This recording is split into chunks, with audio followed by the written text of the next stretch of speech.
If you've ever dealt with chronic low back pain, chances are high you've been told or given the impression that you need to do core stabilization exercises like this to fix it. And while those things can be helpful initially, what a lot of people don't progress to or are missing is to improve the rotational capabilities of the hip. We need to be able to effectively turn in and out of our hips with every single step that we take into both internal and external rotation. If we lack the mobility or ability to shift in and out of our hips with every single step we take, our low back and other segments tend to rotate more than they should to compensate. Here's an easy 3 exercise progression that can help you improve that. The first one is to lay in a side lying 90-90 position with a foam roller in between your thighs.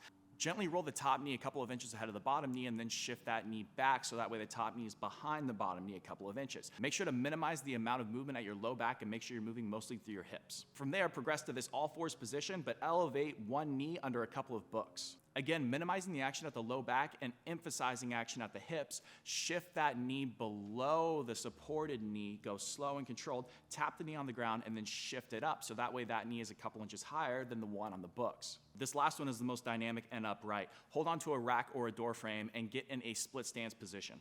Start with your zipper line turned away from the stance leg, and then slowly turn your zipper towards the stance leg, keeping your knee in line with your foot as you go down to the bottom position of that split squat. You're going to feel your inner thigh engage on that lead leg. Light tap of the knee in the back, and then as you stand up, slowly turn your zipper line progressively more away from that lead leg. Make sure you're not over-rotating or your low back will take over. Just stay within the space that you have. If you want to open up a little bit more space, you could elevate that lead foot on a wedge or slanted surface like this, and that will give you more space to shift into.